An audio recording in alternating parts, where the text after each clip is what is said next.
नमस्कार, आप देख रहे हैं डीसी न्यूज इंडिया और मैं हूं असफान शाह और मैं हूं वैष्णवी पांडे। आइए एक नजर डालते हैं अब तक की 11 बड़ी खबरों पर। कांग्रेस महासचिव प्रियंका गांधी ने वायनाड लोकसभा सीट के उपचुनाव के लिए आज अपना नामांकन दाखिल किया। उनके साथ उनकी मां सोनिया गांधी रही मौजूद। नामांकन से पहले प्रियंका गांधी ने कलपेट्टी में एक बड़ा रोड शो किया, जिसमें कांग्रेस के सहयोगी दलों के नेता हुए शामिल। यहां उपचुनाव 13 नवंबर को होगा, मतगणना 23 नवंबर को की जाएगी। प्रियंका गांधी मंगलवार को वायनाड पहुंच गई थी और सुल्तान बाथेरी में ठहरी हुई थी। यह उनका पहला चुनावी अनुभव है जहां वो खुद के लिए समर्थन मांगने आई हैं। प्रियंका गांधी ने कहा कि वो 35 साल से चुनाव के लिए प्रचार कर रही हैं, लेकिन ये पहली बार है जब वो अपनी उम्मीदवारी के लिए वोट मांग रही है। वायनाड से बीजेपी उम्मीदवार नव्या हरिदास ने कहा कि हमें जनता से सकारात्मक प्रतिक्रिया मिल रही है और हमारा प्रचार जोरों पर है। उन्होंने 3 दिन पहले से अपना चुनाव अभियान शुरू किया है। अमेठी से कांग्रेस सांसद के शर्मा ने कहा कि प्रियंका गांधी की उम्मीदवारी लोगों की मांग पर है, क्योंकि राहुल गांधी यहाँ से 2 बार सांसद रह चुके हैं। प्रियंका गांधी राजनीति में नई नहीं है, वो हमेशा सक्रिय रही है। इस चुनाव से प्रियंका गांधी का अभियान शुरू हो गया है और सभी पार्टियों के कार्यकर्ता प्रचार में जुट गए हैं। बेंगलुरु में एक निर्माणाधीन इमारत मंगलवार को ढह गई। इस हादसे में अब तक 5 लोगों की मौत हो चुकी है। घटना के बाद से अग्निमिशन, राष्ट्रीय आपदा मोचन बल, एनडीआरएफ और राज्य आपदा मोचन बल की टीम बचाव कार्य में जुटी है। पुलिस के अनुसार अब तक मलबे में से 5 शव निकाले गए हैं और 5 लोग घायल हुए हैं। बचाव दल को अभी भी मलबे में से 3 और लोगों के फंसे होने की आशंका है। बचाव कार्य जारी है और अब तक 13 लोगों को सुरक्षित बाहर निकाला गया है। यह इमारत 7 मंजिला थी और प्रारंभिक जांच से पता चलता है कि पूरी इमारत ढह गई, जिससे लोग मलबे में दब गए। बचाव कार्य को तेजी से आगे बढ़ाया जा रहा है ताकि और लोगों को सुरक्षित निकालने का प्रयास किया जा सके।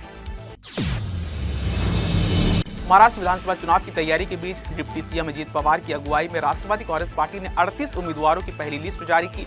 इसमें प्रमुख नामों में अजित पवार खुद बारामती सीट से चुनाव लड़ेंगे, छगन भुजबल येवला सीट से ताल ठोकेंगे। इसके अलावा दिलीप वलसे पाटिल आंबेगांव सीट से चुनाव लड़ेंगे। कागल सीट पर हसन मुश्रीफ को टिकट दिया गया है। धनंजय मुंडे परली सीट से चुनाव में उतरेंगे। अन्य उम्मीदवारों में संग्राम जगताप को अहमदनगर शहर से, नरहली छिरवाल को दिंडोरी और धर्मवार बाबा आत्राम को अरहरी से टिकट दिया गया। इसके अलावा आदित्य तटकरे, श्रीवर्धन, अनिल भाईदास पाटिल अमलनेर, संजय बंसोड़े उदगीर सीट से चुनाव लड़ेंगे। राजकुमार बडोली अर्जुन मारेगांव से और प्रकाश दादा सोलंकी माझगांव से चुनावी मैदान में उतरेंगे। अंत में मकरंद पाटिल को वाई सीट से और संग्राम जगताप को अहमदनगर शहर से उम्मीदवार बनाया गया है। इस लिस्ट से पार्टी के चुनावी रणनीति और ताकत का अंदाजा लगाया जा सकता है।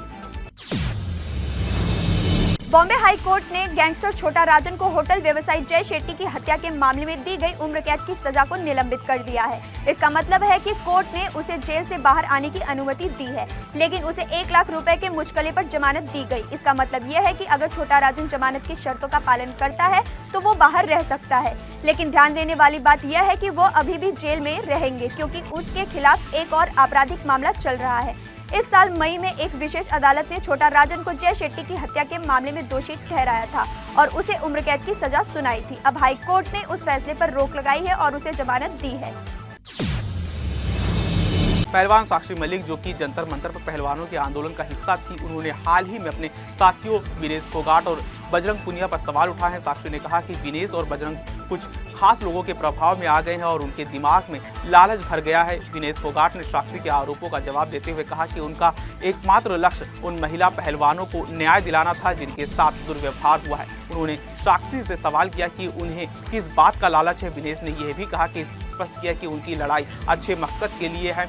जब तक दोषियों को सजा नहीं मिलती वे अपनी लड़ाई जारी रखेंगे। विनेश ने यह भी कहा कि अगर बहनों के लिए आवाज उठाना लालच है तो मैं इस लालच का स्वीकार करती हूं और इसे अच्छा मानती हूं। उन्होंने देश का प्रतिनिधित्व करते हुए ओलंपिक में पदक लाने को भी एक सकारात्मक लालच बताया। डोनाल्ड ट्रंप के राष्ट्रपति कार्यकाल के दौरान अमेरिका और चीन के बीच एक ट्रेड वॉर शुरू हुआ था। इसका मतलब था कि अमेरिका ने चीन पर कई तरह के टैक्स या टैरिफ लगाए, जिससे चीन से आने वाले सामान महंगे हो गए। ट्रंप का मानना था कि इससे अमेरिका के स्थानीय उत्पादों को बढ़ावा मिलेगा और चीन की व्यापारिक नीतियों पर दबाव डाला जा सकेगा। अब कनाडा के प्रधानमंत्री जस्टिन ट्रूडो भी इसी दिशा में कदम बढ़ा रहे हैं। उन्होंने घोषणा की है कि वह चीन से आने वाले 2 उत्पादों पर 25% टैरिफ लगाएंगे। इसका मतलब है कि जब ये उत्पाद कनाडा में आएंगे तो उन पर 25% अतिरिक्त टैक्स लगाया जाएगा। ट्रूडो का यह कदम कनाडा के घरेलू उद्योगों को सुरक्षा देने के लिए है। इससे वो चाहते हैं कि लोग अपने देश में बने उत्पादों को ज्यादा खरीदें। इस तरह के कदम अक्सर देशों के बीच व्यापारिक संबंधों को प्रभावित करते हैं और कई बार तनाव बढ़ा सकते हैं। सुप्रीम कोर्ट ने हाल ही में राष्ट्रीय बाल अधिकार संरक्षण आयोग से सवाल किया है कि वो सिर्फ मदरसों को लेकर ही क्यों चिंतित है। मुख्य न्यायाधीश DY चंद्रचूड़ ने पूछा कि क्या NCPCR ने अन्य धार्मिक संस्थानों के लिए भी इसी तरह की चिंताएं व्यक्त की। NCPCR का कहना है कि मदरसों के छात्र चिकित्सा और इंजीनियरिंग जैसे क्षेत्रों में करियर नहीं बना पाएंगे। कोर्ट ने यह भी पूछा कि क्या NCPCR ने सभी धर्मों के संस्थानों के खिलाफ कोई निर्देश जारी किया है ताकि बच्चे सिर्फ धर्मनिरपेक्ष विषय पढ़ें। NCPCR ने दावा किया है कि धार्मिक शिक्षा मुख्यधारा की शिक्षा का विकल्प नहीं होनी चाहिए, लेकिन सुप्रीम कोर्ट ने बार बार इस बात पर जोर दिया कि उन्हें यह जानना है कि NCPCR का ध्यान सिर्फ मदरसों पर क्यों है और क्या उन्होंने अन्य धार्मिक संस्थानों के लिए समान निर्देश जारी किए हैं। अंत में सुप्रीम कोर्ट ने यह सवाल उठाया कि जब बच्चे धार्मिक संस्थानों में जाते हैं तो क्या वहां विज्ञान और गणित जैसे विषय पढ़ाने के लिए कोई नियम बनाया गया है, ताकि कोर्ट ये सुनिश्चित करना चाहता है कि सभी समुदाय के बच्चों को समान अवसर और शिक्षा मिले।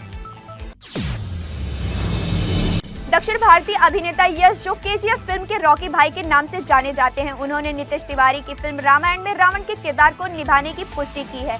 यश ने कहा कि यह उनके करियर का सबसे रोमांचक रोल होगा। फिल्म रामायण का फैंस बेसब्री से इंतजार कर रहे हैं और अब तक केवल रणबीर कपूर और साई पल्लवी के किरदारों की जानकारी सामने आई थी। यश ने इस बारे में बात करते हुए बताया कि उन्होंने KGF के तीसरे भाग के बारे में भी अपडेट दिया। उन्होंने कहा कि KGF 3 जरूर बनेगी, लेकिन फिलहाल वे रामायण और एक अन्य प्रोजेक्ट टॉक्सिक पर ध्यान केंद्रित कर रहे हैं। यश ने यह भी बताया कि वे KGF के डायरेक्टर प्रशांत नील के साथ चर्चा कर रहे हैं, लेकिन सही समय का इंतजार कर रहे हैं। यश का यह नया रोल न केवल उनके लिए बल्कि उनके फैंस के लिए भी खास होने वाला है।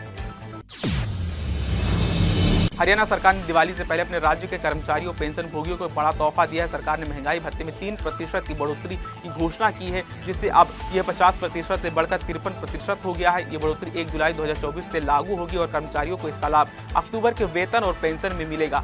मार्च 2024 में भी सरकार ने DA में 4% की वृद्धि की थी, जिससे ये 40% से बढ़कर 50% हो गया था। अब फिर 3% की बढ़ोतरी की गई है। लाखों सरकारी कर्मचारी और पेंशन भोगी इसका लाभान्वित होंगे। सरकार का यह फैसला राज्य के वित्तीय विभाग द्वारा जारी किया गया है। इसका सीधा और असर कर्मचारियों की आर्थिक स्तर पर पड़ेगा, जिससे महंगाई का सामना करने में मदद मिलेगी। भारत और न्यूजीलैंड के बीच पुणे में 24 अक्टूबर से दूसरा टेस्ट मैच शुरू होने वाला है। इस टेस्ट से पहले भारतीय टीम के हेड कोच गौतम गंभीर ने प्रेस कॉन्फ्रेंस की। उन्होंने टीम के खिलाड़ियों की तैयारी और चयन पर बात की। गंभीर ने खास तौर पर KL राहुल का समर्थन किया, जिनकी फॉर्म को लेकर सोशल मीडिया पर काफी आलोचनाएं हो रही है। गंभीर ने कहा कि टीम प्रबंधन की राय अधिक मायने रखती है, न कि ऑनलाइन आलोचनाएं। गंभीर ने यह भी कहा कि शुभमन गिल की प्लेइंग 11 में जगह लगभग तय है, लेकिन अंतिम फैसला मैच के दिन सुबह लिया जाएगा। साथ ही उन्होंने इस बात की पुष्टि की कि ऋषभ पंत दूसरे टेस्ट में भारत के लिए विकेट कीपिंग करेंगे। गंभीर ने कहा कि फिलहाल टीम का ध्यान न्यूजीलैंड सीरीज पर है और वे अभी ऑस्ट्रेलिया सीरीज के बारे में नहीं सोच रहे हैं।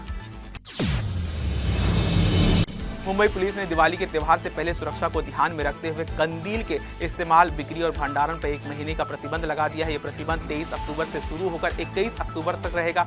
पुलिस अधिकारी ने बताया कि कंदील के कारण लोगों की जान को खतरा हो सकता है और इससे सार्वजनिक संपत्ति को नुकसान भी हो सकता है। यदि कोई इस आदेश का उल्लंघन करेगा तो उनके खिलाफ कानूनी कार्रवाई की जाएगी। ये फैसला उस समय की घटना को देखते हुए लिया गया है जब जनवरी 2015 में उड़ते कंदील के कारण मलाड़पुर में एक 36 मंजिला निर्माणाधीन इमारत में आग लग गई थी। तब मुंबई अग्निशमन विभाग के प्रमुख ने कंदील उड़ाने पर प्रतिबंध लगाने की सिफारिश की थी, इसलिए सुरक्षा को प्राथमिकता देते हुए पुलिस ने यह कदम उठाया है।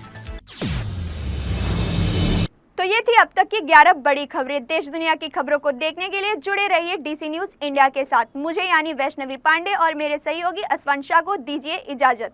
नमस्कार।